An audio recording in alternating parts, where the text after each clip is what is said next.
Afinal de contas, o que é o pecado? Fala galera do YouTube, meu nome é Arlindo de Souza, seja bem-vindo ao meu canal e no vídeo de hoje a gente vai falar a respeito do que é o pecado e de como que a gente pode usar de estratégias bíblicas para que o nosso coração seja livre dessa influência maligna. Aproveita agora, já se inscreve aqui no canal, clica no sininho para você receber as notificações e dá like nesse vídeo.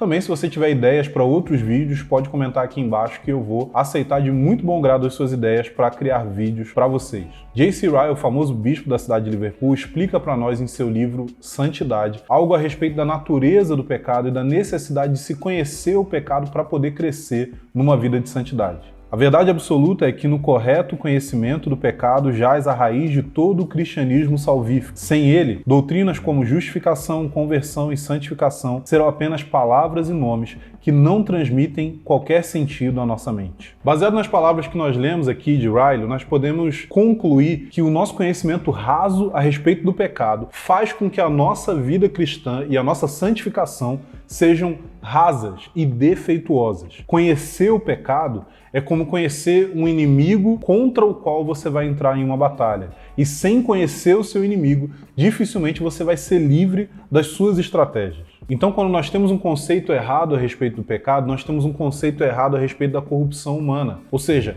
da nossa própria natureza pecaminosa. A Bíblia vai ensinar para nós que todos os seres humanos estão debaixo do pecado. Mesmo se você já conheceu Jesus, já se converteu, já se arrependeu dos seus pecados do passado, ainda existe um pecado que habita em você e que tenta te levar para longe de Deus, fazendo com que você tente apreciar mais o pecado do que o próprio Deus. Os conceitos errados que nós temos a respeito do pecado vão consequentemente gerar conceitos errados a respeito da corrupção humana, ou seja, da nossa própria natureza pecaminosa. Se nós não compreendemos a nossa natureza pecaminosa e não compreendemos também como que Deus combate essa pecaminosidade no nosso coração, dificilmente a gente vai alcançar aquilo que Deus tem como propósito para nós na obra de santificação. Então, nesse ponto, é de extrema importância que a gente defina de maneira bíblica e clara o que é de fato o pecado e como que ele afeta a nossa vida. A definição que eu quero trabalhar com vocês é a seguinte: o pecado é a vasta enfermidade moral que desde a queda de Adão reside em cada ser humano, militando contra Deus das formas mais variadas, merecendo, portanto, a ira e a condenação da parte de Deus. Vamos desmontar essa frase aqui para você compreender um pouco cada um desses conceitos que foram usados nessa definição.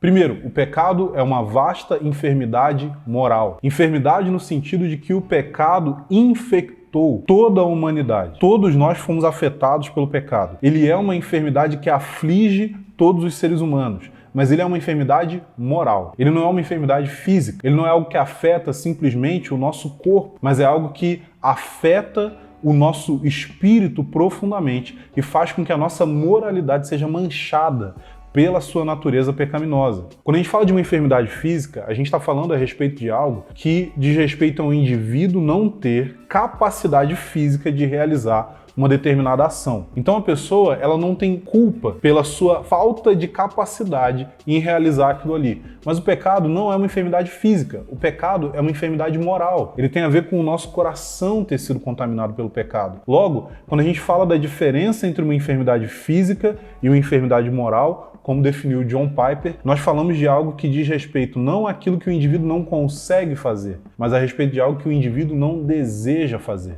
Uma pessoa que não tem o controle do movimento do seu próprio corpo, se for exigido dela que ela se levante ou faça alguma outra ação do tipo, ela simplesmente não conseguiria. Já o pecador não deixa de fazer aquilo que é a vontade de Deus por não conseguir, mas simplesmente por não desejar, por não querer, por ter uma vontade que é contrária aos pensamentos, à lei e os padrões morais de Deus. Essa enfermidade moral nos afeta desde a queda de Adão. A partir do momento que Adão, como representante de toda a raça humana, come do fruto da árvore do conhecimento do bem e do mal, ele traz para dentro de si essa rebelião e faz com que todos os seus descendentes sejam afetados pela natureza pecaminosa que se instalou nele. Essa natureza pecaminosa reside em cada um de nós. E ela, como diz aqui a definição, milita, luta, batalha contra o próprio Deus. E isso das formas mais variadas. Ou seja, essa natureza pecaminosa que reside em você está constantemente e ativamente brigando, lutando fazendo o máximo de esforço possível para que você se afaste de Deus e para que você mergulhe na realidade do pecado. E por isso essa natureza pecaminosa, que não age de maneira desencarnada, mas age no nosso coração e, portanto, o apelo do pecado, ele conquista o nosso coração, a nossa mente, os nossos olhos e faz com que nós sigamos nessa direção. E por seguirmos nessa direção, nós somos merecedores da ira de Deus. Todo pecado é merecedor da ira de Deus, independente do seu grau, independente da sua consequência, mas simplesmente pelo fato de ser uma ação que é cometida contra o próprio Deus que é soberano sobre todo o universo. A questão aqui não é tanto o fato de o seu pecado ter uma gravidade específica, mas sim o fato de que o seu pecado está indo contra a autoridade, a majestade e a glória do próprio Deus. Então a causa do nosso pecado, das nossas ações pecaminosas, não é tanto a nossa criação, as más companhias, as influências que nós recebemos, mas sim a corrupção que já reside no nosso próprio coração. Ou seja, o pecado ele já está dentro de você. Algumas pessoas às vezes vêm conversar e chegam dizendo coisas do tipo: eu tenho medo de fazer determinada coisa porque se eu fizer isso, eu sinto que vai despertar um orgulho dentro de mim. Eu sinto que isso vai me deixar orgulhoso, vai fazer com que eu me sinta superior às outras pessoas. E o que eu sempre digo para essas pessoas é o seguinte: olha, você não precisa se preocupar que uma ação vai gerar orgulho no seu interior, porque na verdade a ação ela não está gerando, ela não está criando aquele orgulho, ela está simplesmente dando uma oportunidade para o orgulho que já existe ali vir para fora. Então, o seu coração não é infectado pelo orgulho por meio de uma determinada atividade em que você é bem-sucedido. O seu coração libera o orgulho que já estava ali acumulado nele quando você tem sucesso em uma determinada coisa. Ou seja, você já é orgulhoso, a questão é que isso não estava vindo para fora porque não tinha oportunidade suficiente para isso. E isso tem a ver com aquilo que Jesus falou, dizendo que não é aquilo que entra que contamina o homem. Ele estava falando a respeito dos alimentos e dos rituais de purificação judaicos, mas ele disse que é aquilo que sai do homem que torna ele impuro. Algumas pessoas fizeram um mau uso dessa passagem, entenderam que quando nós falamos alguma coisa, o fato de nós falarmos aquilo ali contamina o nosso interior. Mas não era isso que Jesus estava querendo dizer. O que Jesus estava querendo dizer ali em Mateus capítulo 15 é que a corrupção do nosso coração é a fonte que produz tudo aquilo que nós expressamos em pecado na nossa vida, seja por meio das nossas falas, dos nossos pensamentos ou das nossas ações. Então o pecado é essa natureza de rebelião contra Deus que vai se expressar de diversas formas, seja nas ações, seja nos pensamentos, seja nas imaginações, seja nas nossas atitudes interiores ou até mesmo nos nossos sentimentos e vontades. O pecado, ele vai se manifestar em todo tipo de expressão humana e ele vai fazer isso por meio de se rebelar contra os padrões de Deus dentro de cada uma dessas áreas da ação humana. Então o pecado pode se manifestar na sua mente através do que você pensa, do que você imagina, do que você sente em relação às outras pessoas. Ele pode se manifestar também em relação à sua vontade, ou seja, simplesmente um desejo de fazer coisas que são pecaminosas ou uma falta de desejo de fazer determinadas coisas que têm a ver com a glória de Deus. Ele vai abranger desde coisas muito pequenas até coisas grandiosas, sejam pecados de omissão ou pecados de comissão. Ou seja, sejam pecados onde eu não faço o que eu deveria fazer ou pecados onde eu faço ativamente aquilo que eu não deveria fazer. Por exemplo, Tiago, capítulo 4, versículo 17, vai dizer que aquele, portanto, que sabe o que deve fazer e não faz, comete pecado. É importante ter um entendimento a respeito disso, porque isso é algo que diz respeito a toda a humanidade. Não são simplesmente alguns indivíduos que são maus ou pecadores porque tiveram uma criação muito ruim. Todos nós somos maus e pecadores, porque a Bíblia vai afirmar para nós em Romanos, capítulo 5, no versículo 12. Portanto, assim como o pecado entrou no mundo por um só homem e pelo pecado a morte, assim também a morte passou a todos os homens, pois todos pecaram. Todos nós somos pecadores. Agora, é importante ressaltar que quando nós dizemos que todo ser humano é pecador, a gente não está falando com isso que ele deixa de ter um aspecto que é um aspecto da glória de Deus que foi depositado em cada um de nós. Todos nós somos pecadores, mas também somos criados à imagem de Deus. Essas duas realidades explicam muita coisa a respeito de tudo aquilo que a gente vê dentro da humanidade. Você percebe que os seres humanos são capazes de coisas grandiosas, maravilhosas e de, inclusive, sacrifícios altruístas para outros. Mas, ao mesmo tempo, a raça humana ela é plenamente capaz de atrocidades, como o nazismo, o holocausto e outros horrores da guerra que nós vimos durante a história. Então, o fato de termos sido criados à imagem de Deus não faz com que nós sejamos totalmente bons ou perfeitos. E o fato de nós sermos seres humanos pecadores, que herdamos o pecado do nosso pai Adão, não significa que nós somos totalmente maus e que nós cometemos o tanto de atrocidade que nós poderíamos cometer. Todo ser humano é mau, mas ele não é mau no sentido de que ele faz toda a maldade que ele seria capaz de fazer. Nós fomos radicalmente afetados pelo pecado no sentido de que não há nenhuma ação humana que seja totalmente livre da sua pecaminosidade. Todas as suas ideias, todos os seus pensamentos, todas as suas ambições, todos os seus desejos, tudo isso em algum lugar é manchado pelo pecado. Mais uma vez, J.C. Ryle vai dizer o seguinte: as excelências da humanidade estão de tal forma mescladas e entremeadas com a corrupção do pecado que o contraste somente expõe em destaque a verdade e a extensão da queda. Muitas vezes, pelo momento cultural e pela sociedade na qual nós vivemos, nós não compreendemos totalmente a extensão desse pecado. Nós tendemos a minimizar, a diminuir a gravidade das nossas transgressões. Uma coisa que ajuda a gente a compreender um pouco melhor qual que é a extensão e a gravidade do nosso pecado é compreender o preço que foi pago por ele. Se você parar para pensar, as suas transgressões, elas não foram pagas com uma quantia pequena. As suas transgressões precisaram ser pagas com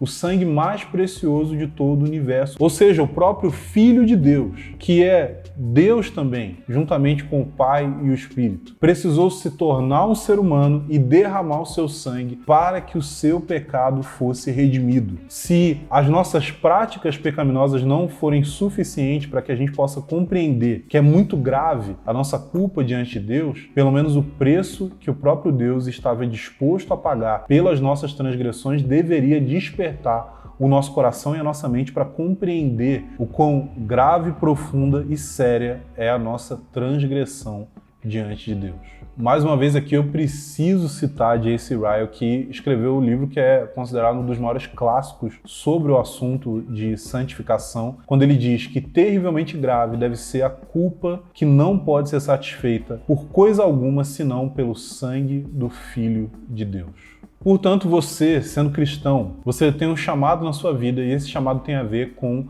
ter uma vida de luta contra o pecado. Essa luta contra o pecado, ela vai durar desde o momento em que você tem um encontro com Jesus até o final da sua vida, seja na morte ou seja na volta de Jesus. Essa luta é constante, por isso alguns pregadores e teólogos, como John Piper, por exemplo, vão descrever a vida cristã como uma guerra. Os próprios autores bíblicos vão usar exemplos de lutas ou até mesmo de competições atléticas para expressar como deve ser a nossa postura diante da vida cristã. O autor de Hebreus vai dizer para nós, em Hebreus capítulo 12, versículo 1, portanto, também nós, rodeados de tão grande nuvem de testemunhas, depois de eliminar tudo que nos impede de prosseguir e o pecado que nos assedia, corramos com perseverança a corrida que nos está proposta. Como cristão, você vai lutar contra o pecado e essa luta, ela foi tradicionalmente dividida em 3 campos de batalha distintos. Esses campos de batalha são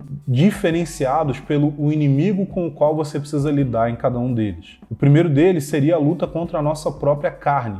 Em Colossenses 3, versículo 5 e 6 vai dizer: portanto, eliminai as vossas inclinações carnais, a prostituição, a impureza, a paixão, o desejo mau, a avareza, que é idolatria. É por causa dessas coisas que a ira de Deus sobrevém aos desobedientes. Ou seja, nós temos um processo de mortificação do pecado. O que seria a mortificação do pecado? É um termo que foi utilizado durante a história da teologia para se referir ao processo por meio do qual nós lutamos ativamente para diminuir o poder e a ação do pecado no nosso interior, ou seja, nós lutamos para que gradualmente o pecado seja enfraquecido dentro de nós. Existem inúmeras armas com as quais nós podemos contar para essa mortificação. Algumas delas são as disciplinas espirituais, ou o próprio entendimento do Evangelho, ou a própria ação do Espírito Santo no nosso interior, na nossa comunhão com Deus. Todas essas coisas são coisas que vão cooperar para que você cresça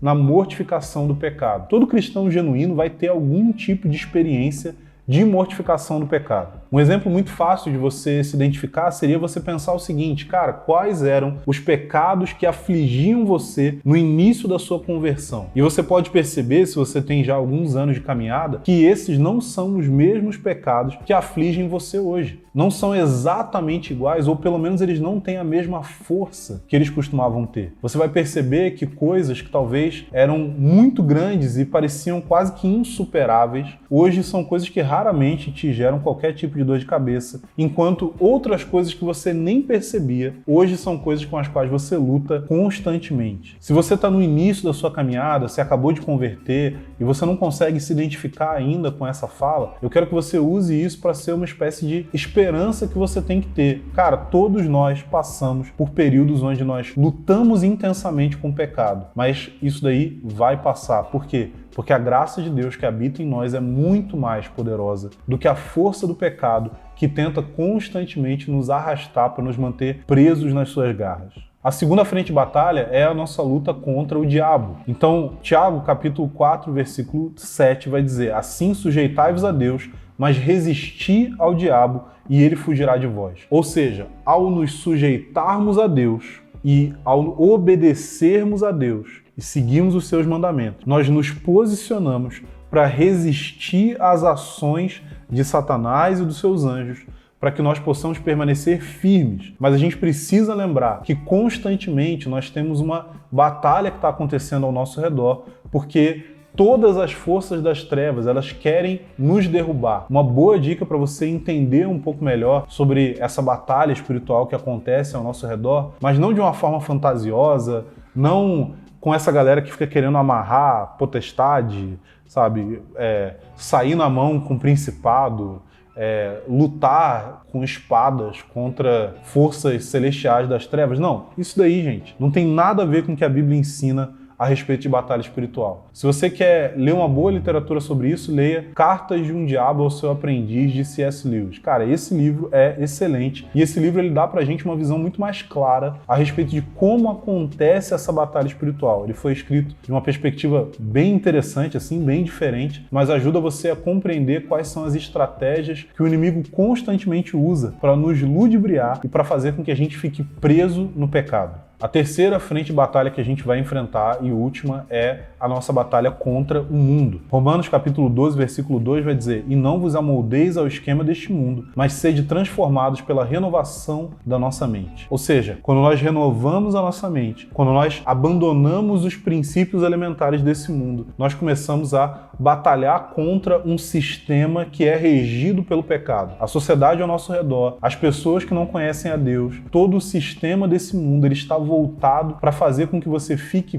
preso ao pecado e, em algum sentido, você vai ter que lutar contra isso. Você vai ter que adotar algum tipo de postura que é contra a cultura, ou seja, uma postura que se coloca em oposição às tendências culturais ao nosso redor para que a gente possa viver uma vida para a glória de Deus. Ao pensar a respeito disso, nós precisamos ressaltar a importância de ter uma compreensão maior sobre a cosmovisão cristã, um entendimento melhor sobre a ética cristã e uma prática constante a respeito de uma vida de devoção cristã. Todas essas coisas vão cooperar para que a nossa mente seja transformada e para que nós possamos compreender o que diz respeito ao sistema desse mundo e o que diz respeito ao caminho que Jesus está nos chamando para percorrer nessa era na qual nós vivemos. O último ponto, e talvez o mais importante nesse entendimento que nós precisamos ter a respeito do pecado para poder crescer em uma vida de santidade, é você entender que na sua natureza, o pecado é extremamente enganoso. Mas como que ele é enganoso? Provérbios 14:12 vai dizer pra gente que há um caminho que ao homem parece correto, mas o fim dele conduz à morte. Como eu disse, o pecado afetou a totalidade do nosso ser. Então, a nossa mente, a nossa razão, as nossas emoções, a nossa vontade, tudo isso foi afetado pelo pecado. E raramente a gente pensa a respeito de como que a nossa razão foi afetada pelo pecado. Nós pensamos que a nossa vontade, ela se tornou muito pecaminosa. Então nós lutamos contra os desejos da nossa carne. Nós sabemos que muitas vezes os nossos sentimentos foram afetados pelo pecado. Então a gente sabe,